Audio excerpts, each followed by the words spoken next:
Thank you, Chetasi. When I first gave this talk, Chetasi probably was not quite born.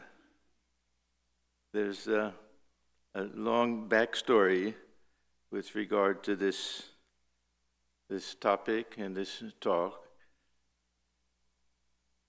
It all came about when my sister was having her 60th birthday. Some of you will remember. Huh? And when we were kids, we would watch the movie together. It came every year, The Wizard of Oz. How many people have seen The Wizard of Oz? Almost everyone. Anybody not? Okay, doesn't matter. And so we would sit together, just the two of us. She was my only sibling, and we would watch it. And the song from that, Somewhere Over the Rainbow, was her favorite song. So for some years, I would make either jewelry boxes or music boxes for family members for birthday presents. So I made a music box for my sister with the song Somewhere Over the Rainbow. And then somehow I got thinking about the movie, The Wizard of Oz, and all of the very interesting philosophical implications, Vedantic implications of it. So I decided that I would give a talk on The Wizard of Oz, and I would make a little, in those days, cassette tapes, and I would put it in that little, the box that would be part of the present for my sister on her 60th birthday. So I did all of that, and then within a very short period of time, she was diagnosed with cancer and passed away about 6 years after that. So I never gave the talk again after that, so this is the first time. So it's a little bit emotional for me. I was very, very close with my sister. She was a very wonderful person. So this is the history of it. Now I want to get into the story itself. That now I think there's a new version that's come out. There's something I saw advertised about The Wizard of Oz. But there's a very wonderful movie based on a book. There have been many spin-offs of it. And Swami Atmajnananda, I gave this talk once in Providence. He got so interested, he got everybody to watch the movie, and he gave a whole series of talks on it. Yeah, I think 5 different talks, something like that. Many people have written about commentaries on the book and the symbolic significance of everything. So anyhow, this the film, based on the book, was made in 1939. And as I say, there were many people who thought social implications, political implications, but obviously very many psychological and we can say spiritual aspects to it, which will fit in very well with our Vedantic philosophy. So, at the very least, we see 3 main important points. That is that there are different spiritual paths that we take. We'll call them generally the different yogas, and they'll all be symbolized by the different characters that we get to. I'll go through the plot and everything that we get to in the narrative of the Wizard of Oz. So we have our Karma Yoga, Jnana Yoga, Bhakti Yoga, and Raja Yoga. And these will be exemplified by the Cowardly Lion, the Scarecrow, the Tin Man, and Dorothy. So a little background for all of this. Then there'll be some interesting ideas about what is the nature of the personal God. What is the real reality behind it? How much of it is just a show? How much is what we think God should be like? So this will be another element to all of this. And then I think the most important teaching is that everything that we're seeking is already within us, that everything only has to be manifest. That which we're looking for outside of ourselves, we find within ourselves. And this will be the very conclusion of the realization that Dorothy will have. So I'll start with the actual story. This is Dorothy. Her name is Dorothy Gale. And gale is significant because there'll be a big storm. This is the key to the plot of all of this, that she lives in Kansas with her Aunt Em and Uncle Henry. We don't know if she's an orphan, if she's visiting them. We don't know anything about that. But she has some sense of not belonging to the world. So this is an important element in spiritual life. A little bit of a feeling of alienation, that this isn't really her own world because they weren't really her own parents. So we get this aspect of it. So in a way, this kind of sets the stage for this spiritual journey. We know that Sri Ramakrishna, he often talked about the maidservant who's living in the house of her employer. She has the children she looks after and the house and everything, that she speaks about it as if she belongs there. It's her own place and everything, but deep down she knows that somehow there's another place that is really for her own home in the village. She has some desire to go back to it. So we get this element in this Dorothy, who is, according to the book, I think she's only 9 years old. In the movie, she looks like she's a young teenager, but she's only supposed to be 9 years old in the book. So somehow she has this feeling that a little feeling of alienation. She doesn't really fit in or belong everywhere, although she's happy with her aunt and uncle. We don't know anything about the parents. So these are some of the themes that we'll find, that she has this desire, this longing for transcendence, this desire to go someplace far away over the rainbow. So this is how that song comes in. And once she finds herself away, that she has this longing to go back home. So this is the other theme, this transcendence and then returning. Returning back home, in her case, to Kansas. And the reconciliation at the end will be that it's one and the same. That transcendent reality we find within ourselves. So it's a very beautiful way to have this interpretation, I think, of this wonderful book and movie. So the young girl, she has a dog that she's very fond of. This dog is named Toto, and gets in trouble, goes into the garden of a neighbor, and digs up everything. He destroys all the flowers. And this neighbor, who is portrayed as someone very mean and cantankerous, old woman who looks like a witch, that she'll show up as a witch in the dream. Anyhow, that she keeps threatening that if they don't keep the dog under watch, that you'll have the dog taken away.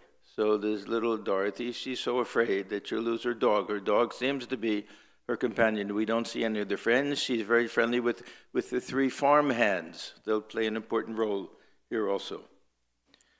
So she tries to explain the situation to her aunt and uncle, and they say, yeah, what can we do if the dog does that? There's a danger. And she talks to the 3 farm hands, and it's that point where she sings the song, Somewhere Over the Rainbow, and they're all looking at her.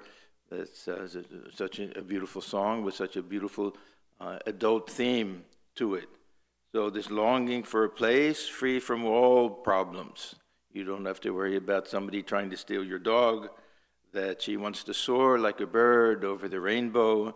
And we get the image of Sri Ramakrishna talking about this feeling of the bird, and the way he explains the experience of samadhi, like a bird soaring in the sky.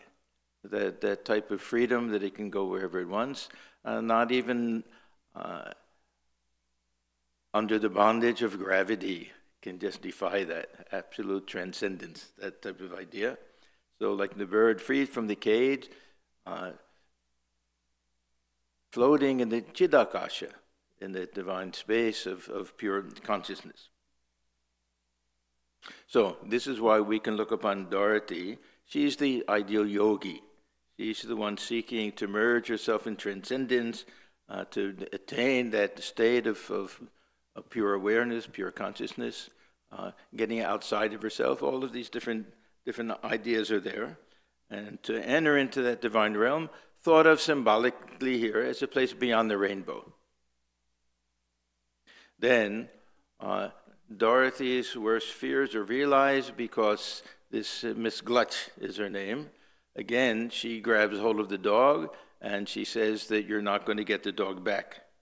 So she comes, gets a court order, and they take Toto. They take the dog away from this Dorothy. So Dorothy, of course, this was her greatest companion at that time. And somehow when they're taking the dog away, Toto, he escapes, runs back to Dorothy, and then Dorothy decides that they have to run away, that if they stay there, that again they'll come and take her dog. So they start walking along this lonely dirt road, and they meet this man who is called Professor Marvel. He's one of these con artists, but a very kindly con artist. You know, they would travel from place to place and put on some fake magic show and sell some snake oil and do things like that. That's how he made his living. So he could tell this young girl running away with the dog that something was wrong. So he pretended, he said, let me read your mind or read your hand, I forget what, something like that, to tell you what's in your future. So he's pretending to look into her eyes, read her future, but secretly somehow he looks through her things, sees the pictures and everything, sees and the M, and then he says to her, oh, I can see that this woman, what is her name, Aunt M, that she's crying and clutching her heart because she misses you so much, something like that. So then this Dorothy thinks that, yes, I have to go back home. Now, in the meantime, this big storm comes. Kansas is known for tornadoes, cyclones. So everyone is frantically looking for Dorothy and running around. They can't find her. And she's trying to get back in time to get into the shelter. They had this cyclone shelter. And doesn't get back in time. And the others think, what can we do? They all go inside. And Dorothy gets it back, but she can't lift it, and then somehow the storm comes and knocks her over, and she gets knocked out and has some type of dream experience now. So everything shifts in the movie. The actors that played the three farmhands will show up as three other characters. This Miss Gullet, she'll show up as a wicked witch, and everyone, and this Professor Marvel, he'll show up as the Wizard of Oz. So a very brilliant storyline that we have here. So this is one way of showing that everything that comes into our dream is a reinterpretation of things we experience in the waking state. So that's just the interesting psychological aspect to all of this. So in this dream, she's in the house, it's spinning all around. The whole house goes some great distance and lands in some other village or some other place. And she doesn't know where she is or anything, but when she gets out, she's met by a good witch. This good witch will play the role of a guru, we can say.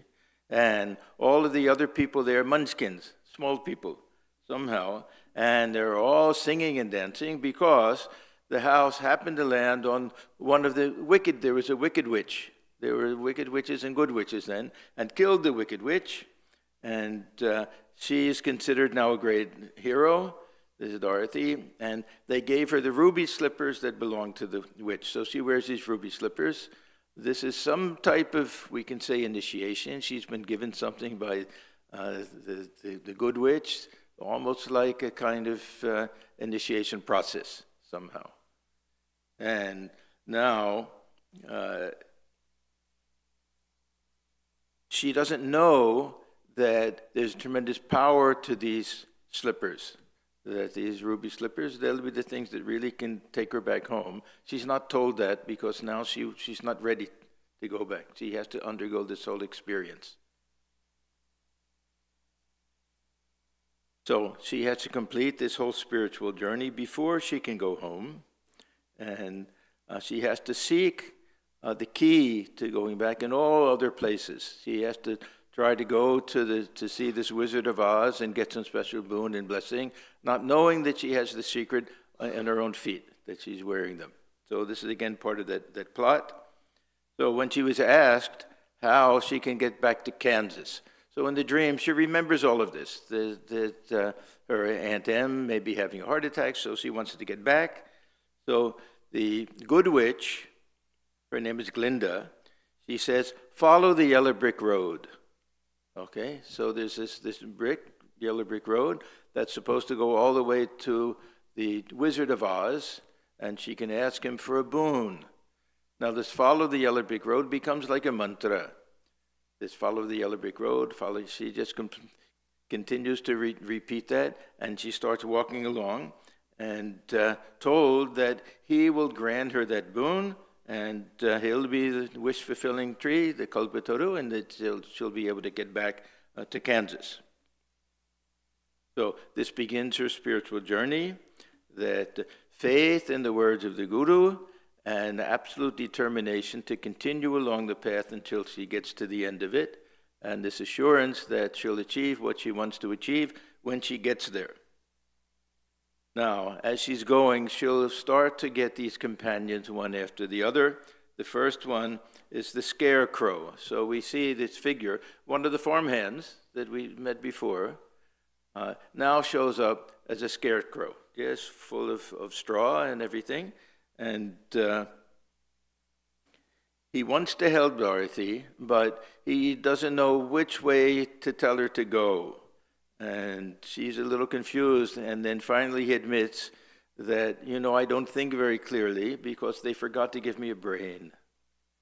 When they made me, they stuffed me with straw, but I don't have a brain. So Dorothy says, I'm going to see the Wizard of Oz. He can give grand boons. Why not come with me and see if he can give you a brain? Okay, so he becomes the first companion. Then they meet a tin man. He looks like a tin soldier kind of, and he's all stuck. He can't move because it's all rusted. So Dorothy finds a can of oil, and she gives oil around, and then he can start moving again. And she says, now you're perfect. And then, almost with tears in his eyes, he confesses that, no, I'm not perfect, because when they made me, they forgot to give me a heart. So he said, if I only had a heart. And there are songs with all of this. It's very. If you haven't seen it, you should watch this movie. So again, she says, I'm going to see the Wizard of Oz. Come with me, and he'll grant that boon. He'll give you a heart. So now there's three of them going together. Then they see this lion is roaring and trying to scare them with everything. And finally, they confront him. It turns out that he's a cowardly lion. He's afraid of everything. And he says, if I only had courage. And so Dorothy says, well, come along with us. We're going to the Wizard of Oz. He can grant you this boon that you'll have courage. So now we have Dorothy and the other three. So we have the one seeking wisdom with the brain, or Jnana Yogi. And then we have the one seeking your heart, Bhakti Yogi. And then we have the one who wants to be able to, he's frozen with inaction because of this fear of everything. So he'll be the one who wants to be the Karma Yogi. Okay. So, and many of the commentators explain it this way. This isn't just my interpretation, that the scarecrow represents the head and the brain, and the tin man represents the heart, and the lion represents the hand, or to have some nerve and type of strength. So this fits in very beautifully with the different types of yoga that we have. So the scarecrow really wants wisdom, jnana. He wants to know his real nature. So this is what we, in the path of jnana yoga, we discriminate. We want to know the real nature of the self. So this will be perfect for him. And the scarecrow, the tin man, that he only wants to have that feeling of love. He doesn't care for anything else. So this will be the perfect bhakta. And the cowardly lion, he wants to be a fearless actor in the world. So, but we see with all of them that they all have a desire to serve this authority. They feel that they're the ones who know that area. She's a young girl, she's vulnerable to everything, so they become a protector somehow. So all of them, those three, share this selflessness, this kindness, spirit of service, this humility, all of the virtues that are necessary if we want to follow a spiritual path. So even though they themselves think that they're lacking in all of these things, we find they're really not. That there's a certain wisdom and a certain kindness and love and everything, and even the cowardly lion will turn out to be a little bit strong when he has to be. So this is the group now that's trying to get to the Wizard of Oz to get that boon. Now, with regard to the lion, it's a little more complex because it really looks like he's lost all of his confidence. But again, with all of them, we'll see everything is within. Everything is already there, hidden within, only has to be brought out and manifest. The lion is especially important because this is the image that we have in Vedanta, the image that we have of strength and fearlessness. The lion is supposed to be the one animal of the forest that has no natural enemy. King, king of the jungle. And Swamiji liked this idea so much that he gave that title Vedanta Keshari, the Lion of Vedanta, to the magazine that he started. And he used to quote this one line, Nirgachati Jagat Jala Pinjarad Eva Keshari, that we have to burst out of this cage, the cage of the body, cage of bondage, like the lion bursting out of his cage. So this idea of the lion as the ideal of perfect freedom when we realize our own nature. See, for Swamiji, this Atman was not simply some abstract concept of pure consciousness. It was a sense of strength. We know who we are. We know that we're not born. We won't die. We know that we're beyond this body and mind and everything. It gives them a feeling of tremendous strength. So this is that idea of the lion. Yeah, Swamiji and Sri Ramakrishna, they both used to tell that parable of the lion cub. It's interesting that Swamiji gives the example of a lion and Sri Ramakrishna of a tiger. And for one, it's a sheep, and for the other one, it's a goat. But it's the same story. The mother lion, we'll use that example, mother lion, pregnant with a child, and she's going to attack a flock of sheep, and as she jumps on one of them, she gives birth to the baby, and she herself dies. And this little baby sheep is raised by the others, and thinks that she's also a sheep. And later, the lion comes back and sees this cub, this lion cub, bleeding like a sheep, and wondering and eating grass, wondering what the problem is. So finally he grabs hold of this baby sheep and says, "What are you doing? You're a lion." And the sheep simply goes, "Bah, bah." It has no idea. And then the lion grabs it by the neck and takes it over to a pond and says, "Look at your face, the reflection there. That Amiyoja Tuyota, you and I are the same, but I am you also like that." And then lion gives a little bit of fresh meat. This baby cub had only been eating grass and got the taste of it and gave out a little roar, and they went out together. So at Thakur Swami, they give this illustration that we've lost our sense of identity, who we really are. We think that we're weak and helpless, and actually we have the strength of a lion within us. The role of the guru is to bring that out and manifest that. So this is another one of the stories that we have. And one of my favorite images of the lion, this took place when it was M's first visit, first visit, I think, when he went to Dakshineshwar. And he went to Sri Ramakrishna after everyone had left and said, "Sir, will there be any more songs today?" And Thakur said, "No." And then he thought, but I'm going to a devotee's house tonight. It's a Balaram Bose. That there'll be some songs, then you can go there. So M agreed. And then M thought a little bit and went back to Sri Ramakrishna. He wanted to tell him that I'm a little bit shy, I don't know this person, it may not be proper for me to go without an invitation and everything. But he said that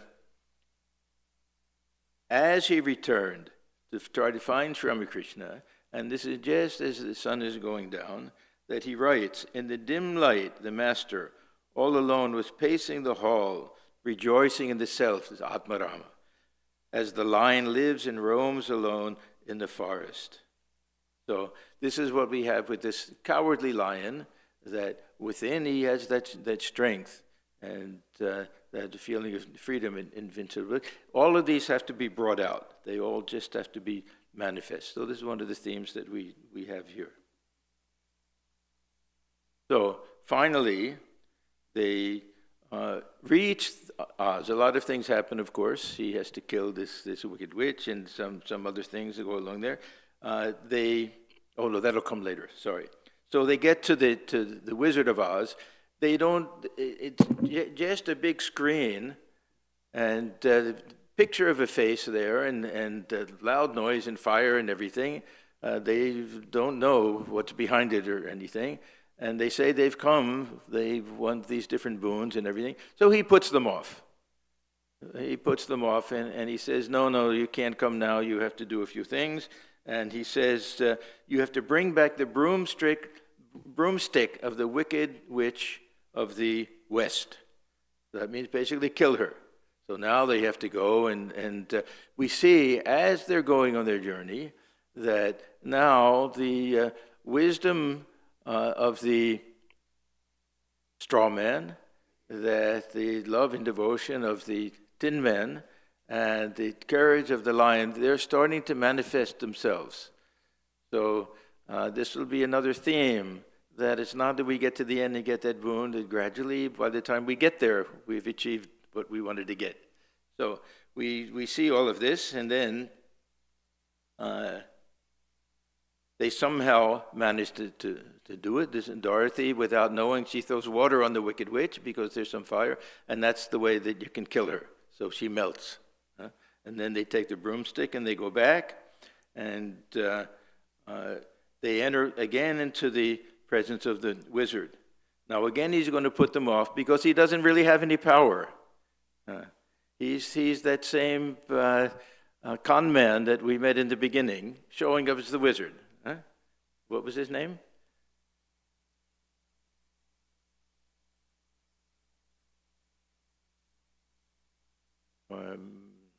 Marvel, something Marvel. Yeah, okay.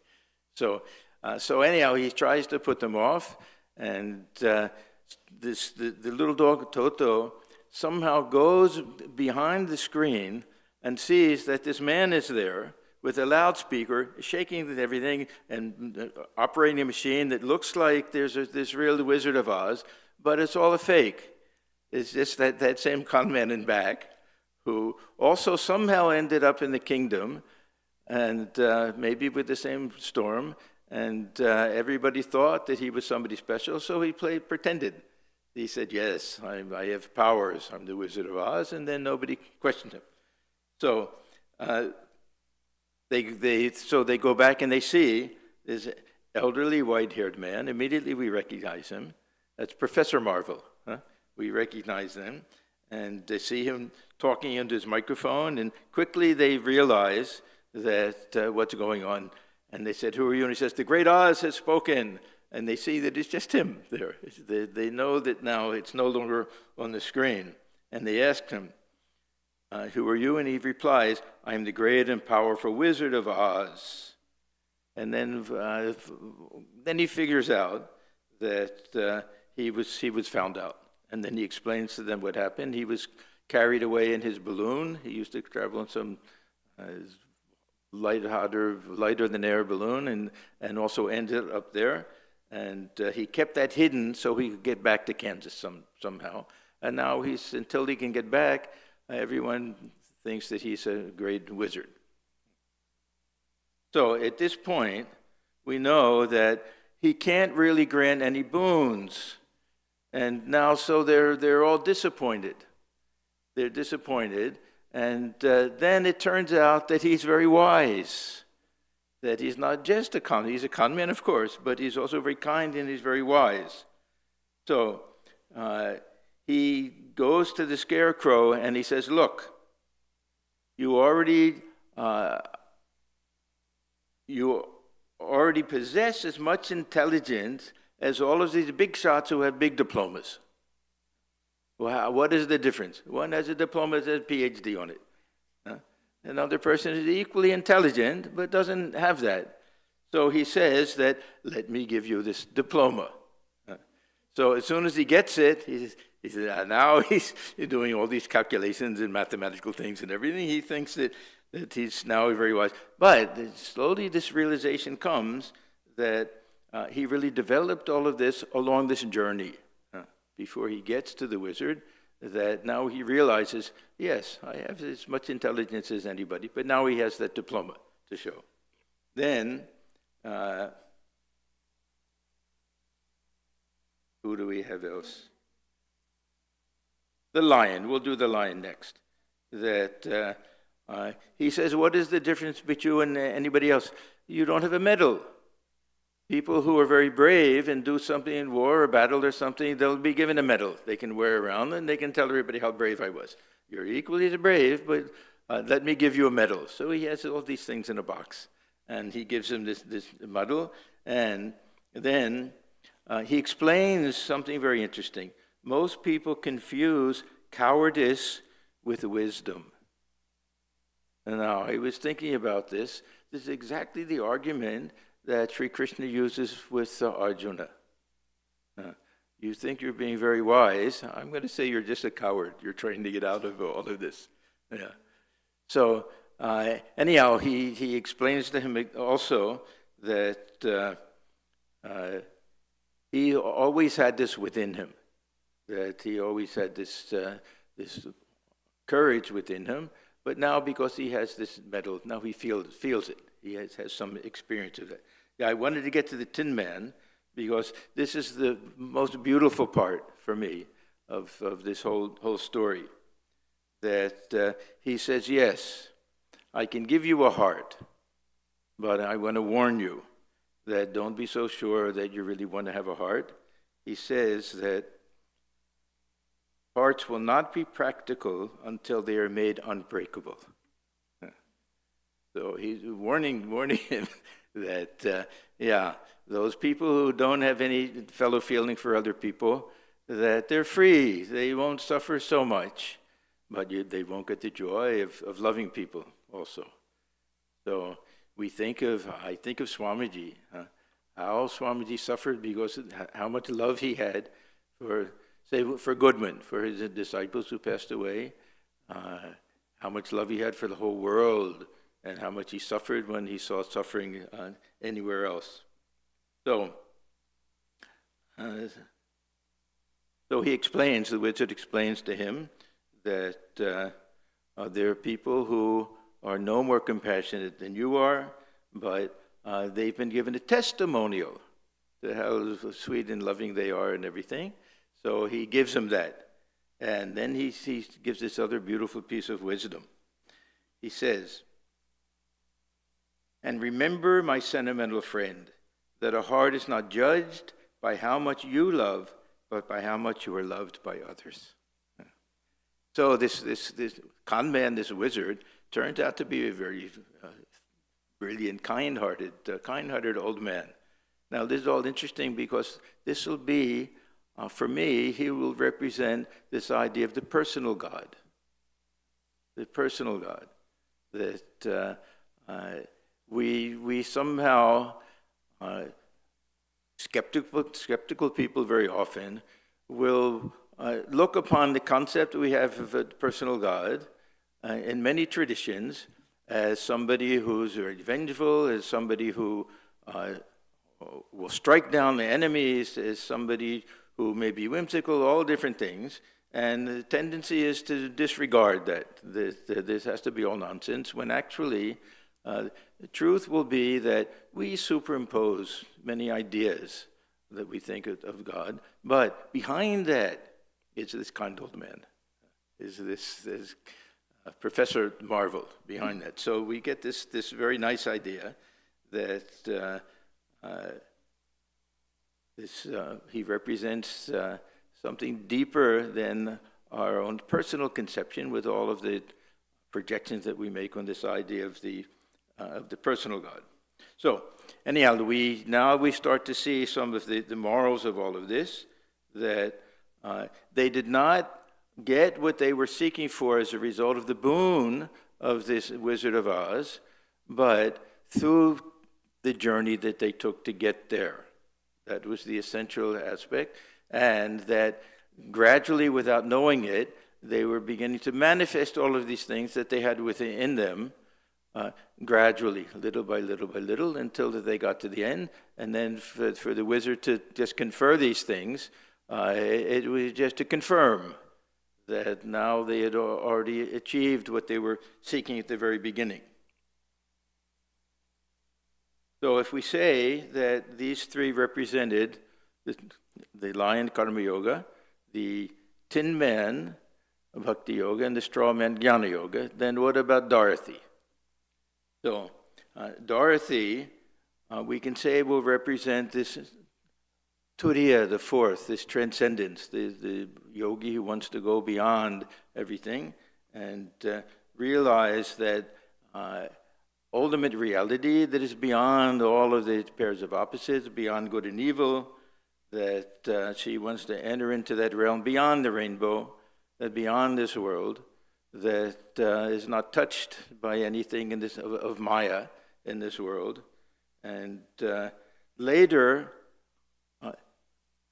looks upon everything as a desire to go back home. So these two things happen. First, this desire to leave, to go over the rainbow, to go to some distant place, and then this desire to return back home, to go back to Kansas, to go back to her aunt and uncle. So she'll begin to see that this going back home is entering into that realm of transcendence. That this journey outward is really a journey within, that we have to dive deep within and find that reality underlying everything. So now let me go back to the wizard and this idea of the personal God. Now we can say everything is smoke and mirrors. He's just a con man and doesn't seem to do anything but delude other people. And then we find, and in reality, he's a very nice man, a very kind man. He wanted to send Dorothy back before to home, and now wants to just show to all of them that they possess all of these things. Just look at yourself and see what you've become. So Dorothy scolds him and says, "You're a very bad man." And then he gives a wonderful reply. He says, "Oh no, my dear, I'm a very good man. I'm just a very bad wizard." So, and this seems to be exactly the case, that it's not the wizard behind the screen that we reject. It's this show and these false ideas that we may have, that and because even as Ishvara manifests through Maya and through some relative ideas that we have. So we can say that the mistake that we make is if we have some conception of a personal God, or we hear some conception of a personal God, and we reject it, then we're rejecting the reality behind the image of the personal God that we have.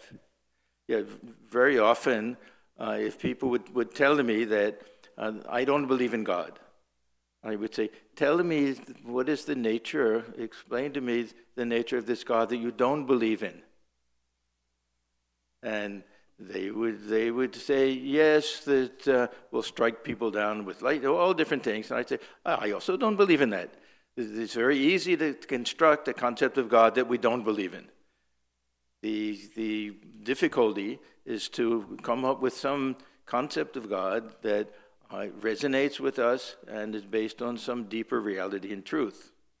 So this seems to be this idea. Yes, reject this image of the wizard, but see the reality underlying it. So now, the wizard has been found out, so he also wants to get back. So somehow he tells Dorothy that, you remember I kept that balloon, that we'll go, the three of us will go back, you, me, and Toto, the dog. So they all get into the balloon, and as it's taking you off, Toto jumps out, and then she also goes to follow him, and the balloon goes up, and there's no way that he can come back for her. So he's on his way back to Kansas, and again, that she's stuck there and feels helpless and everything. So then, the good witch, remember from the very beginning, that told her follow the yellow brick road, that she shows up, comes to the rescue, and she says to Dorothy, a similar thing with all of them, you've always had the power to go back home. They were in the slippers, the ruby slippers that you're wearing, only you didn't know it. And then she says, well, why didn't you tell me in the beginning? I've been wearing them the whole time. And she said that you hadn't learned your lesson at that time. You weren't ready to return home. You had to go through this whole journey first and learn everything that you had to learn. And then she says that, what have you learned through all of this? And then Dorothy gives a very beautiful speech. He starts to stammer a little bit. He says, well, I think that it wasn't enough to want to see Uncle Henry and Auntie Em. And it's that if I ever go looking for my heart's desire again, I won't look any further than my own backyard. Because if it isn't there, I never really had it to begin with. So this is just the absolute message of Vedanta, that we can run around looking in all directions for everything when that reality is within us. So Dorothy is then instructed to close her eyes, click her heels 3 times, and repeat, there's no place like home.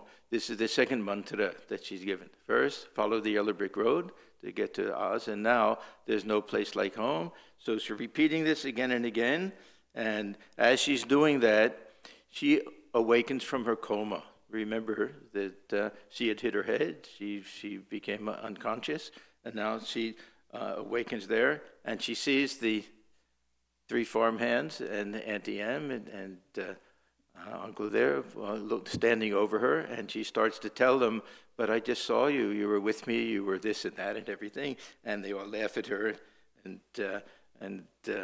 say, yes, you had some experience and everything, but she had that experience, the whole thing, all in her mind, but still, she had that valuable experience. So, what do we get from all of this? What do we take from this movie? Aside from it's just a beautiful film, the way it's done, but this idea of transformation and realization, that things don't just come at the end of the spiritual journey. As we go along this path, this transformation is taking place. By the time we get there, it's not that we reach the place where we want to, that we've been transformed by the time we get there. So this idea of transformation and realization that gained through treading the path. And once we realize the ultimate goal, then we understand that it was our own possession from the very beginning. Only we didn't know it. That spiritual life is just coming to the realization that we already possess everything. We are that goal that we're trying to find. It's our own lifelong possession. That we don't get it through anybody else or going any other place. People can help awaken it within us, but we have to have that realization ourselves. So I want to just close because this idea is beautifully stated by Swamiji in one of his lectures. After long searches here and there, in temples and churches, in earths and in heavens, at last you come back, completing the circle from where you started to your own soul, and find that he, for whom you have been seeking all over the world, for whom you have been weeping and praying in churches and temples, on whom you were looking as the mystery of all mysteries, shrouded in the clouds, is nearest of the near, is your own self, the reality of your life, body, and soul. So let us stop here, and we can sit a little bit and think about these two ideas, that this longing for transcendence, that reality beyond the rainbow, and this idea that dwells within us, that we only have to turn within to feel that as our very own nature.